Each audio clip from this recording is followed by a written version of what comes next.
এই ডিজিটাল আসক্তি ব্যাপারটা শুধুমাত্র বাচ্চাদের মধ্যে হয়ে আছে এরকম না। এটা খুব ভয়ানক ভাবে আমাদের বয়সী যারা আছে, জেনজি জেনজি বলেন অথবা এর চেয়েও আরো বড় যারা আমাদের চাচা বাবা যারা আছেন, তাদের মধ্যেও ছড়িয়ে আছে। আহ, আমাদের যারা মুরব্বী আছেন অনেকে রিটায়ার্ড করেন, রিটায়ার্ড করার পরে বাসায় বসে থাকেন, কাজ থাকে না, ওই সময়টায় দেখা যায় যে তারা সারাটা দিন, হ্যাঁ, এগুলোর মধ্যে ডুবে থাকেন। ফলে সারা জীবন তারা যে অর্জনগুলো করেছিলেন সেগুলো ক্রমাগত হারাতে থাকেন। তো বড়দের ব্যাপারগুলো থাক, আমরা আজকে তো বাচ্চাদের নিয়ে আলোচনা করব, এই নিয়ে আমরা ইনশাল্লাহ আগেই দেখি কি কি করা যায় ইনশাল্লাহ। আসক্তির চতুর্তরঙ্গ আঘাত। ডিজিটাল আসক্তি শিশুর 4টি সত্তাকে ধ্বংস করে। আমরা এখানে স্পষ্টভাবে বলছি 4টি সত্তাকে ধ্বংস করে, এটাকে জাস্ট ছোট করে দেখার কোনো কারণ নাই।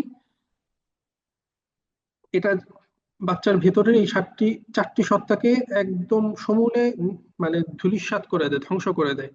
প্রথম হচ্ছে মস্তিষ্ক ও ডোপামিন। মাদকের মধ্যেই ডোপামিন লুপ তৈরি করে সিদ্ধান্ত গ্রহণের ক্ষমতা ও গ্রে ম্যাটার ধ্বংস করে ফেলে। যখন শুরু থেকেই আমরা বাচ্চাদেরকে মোবাইল দিয়ে রাখি, তারা এটার মধ্যে আসক্ত হয়ে থাকে, তখন দেখা যায় যে ব্রেনের ভিতরে যে ডোপামিন রিলিজ হওয়ার ব্যাপারগুলো, এটা তাদের খুব ছোট ছোট ব্যাপারে, ছোট ছোট কারণে হয়ে যায়।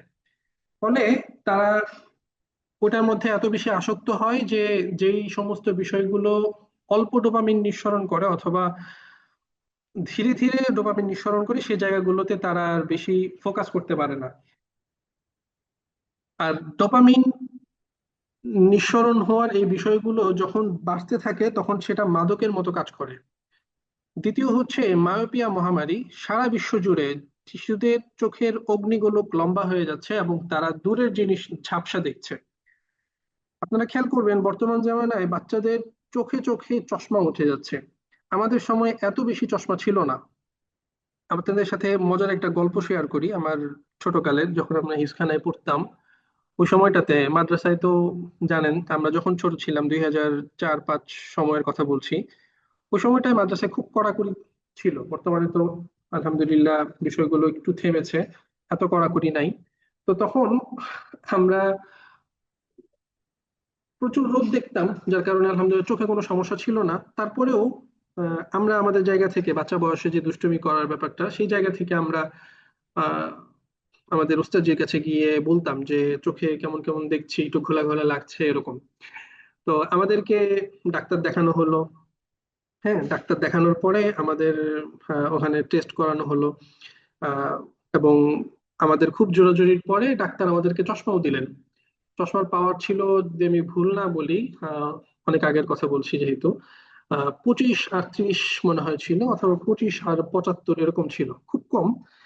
বাকি আমাদের তো মজার ব্যাপার হচ্ছে যে আমরা চশমা পেয়েছি, চশমা পেলে চশমার একটা ইয়ে, কি বলে, সবার থেকে একটু আলাদা। হ্যাঁ, একটু দেখতে কেমন সুন্দর সুন্দর লাগছে নিজের কাছে মনে হয়, এরকম আর কি বিষয়টা।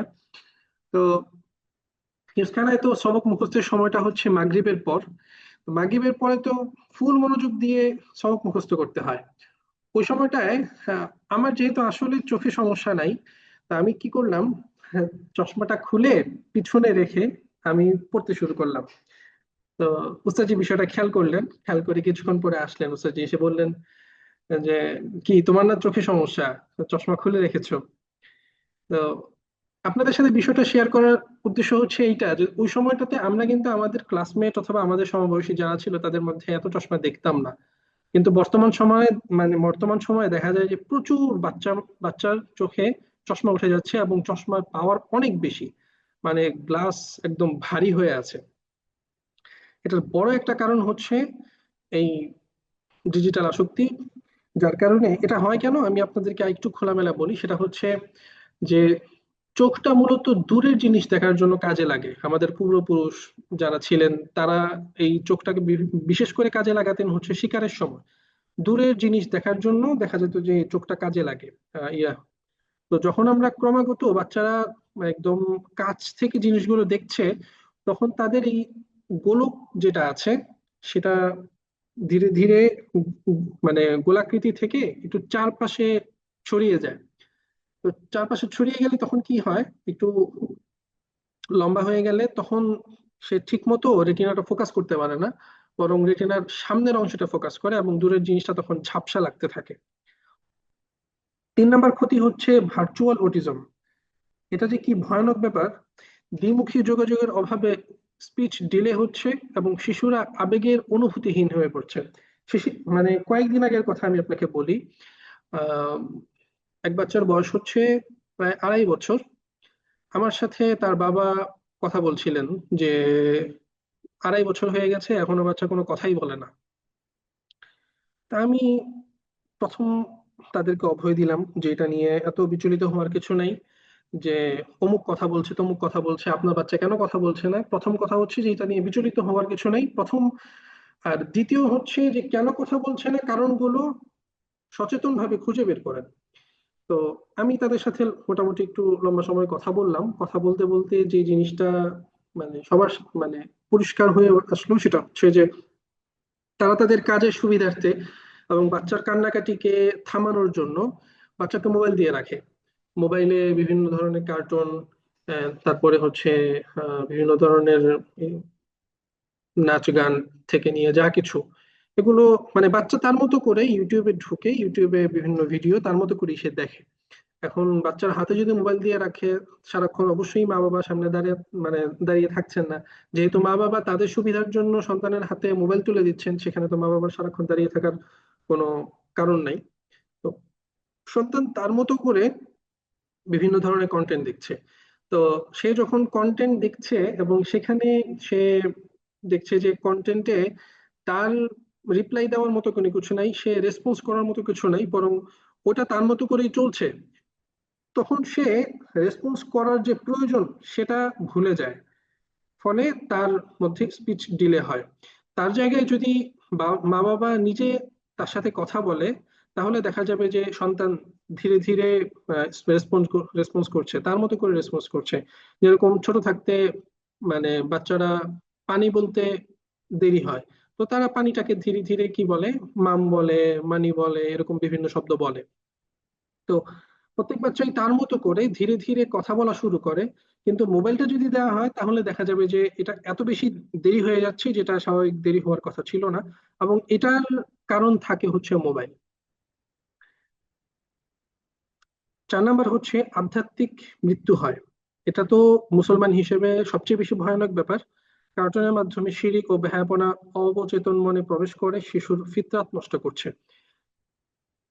হাদিসের মধ্যে আছে, কুল্লু মাউলুদিন ইউলাদু আলাল ফিতরাতি, অর্থাৎ প্রত্যেকটা বাচ্চা দুনিয়ার একদম শুরু থেকে শেষ পর্যন্ত প্রত্যেকটা বাচ্চাই ফিতরতের উপর, অর্থাৎ স্বভাবজাত তার মধ্যে যে পঙ্কিলতার না থাকার ব্যাপারটা, স্বচ্ছতার ব্যাপারটা, সেটা নিয়ে সে জন্মগ্রহণ করে। আবাওয়াহু ইউহাউবিদানিহি আও ইউনাসসিরানিহি আও ইউমাজ্জিসানিহি, অর্থাৎ তার পিতামাতা তার জন্মের পরে তার ফিতরতটাকে নষ্ট করে তাকে অন্য ধর্মের বানায় বা অন্য ফিতরতের বানায়, অন্যরকম বানিয়ে ফেলে।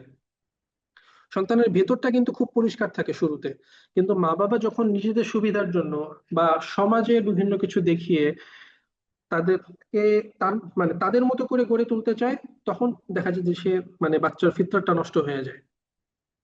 তো কার্টুন যদি দেখানো বাচ্চা যদি তার মতো করে কার্টুন দেখতে থাকে, তাহলে কার্টুনের মধ্যে তো কোনো সীমাবদ্ধতা নাই। বিভিন্ন ধরনের কার্টুন আছে। তো সেখানে জাদু মন্ত্রের ব্যাপার থাকে, তারপরে হচ্ছে শিরকি বিভিন্ন বিষয় থাকে। হ্যাঁ, তারপরে আহ তো ওই জায়গাগুলোতে দেখা যায় যে বাচ্চারা তাদের স্বাভাবিক যে সচেতন এবং স্বচ্ছতার যে ব্যাপারগুলো ছিল সেগুলো তারা নষ্ট করে ফেলে।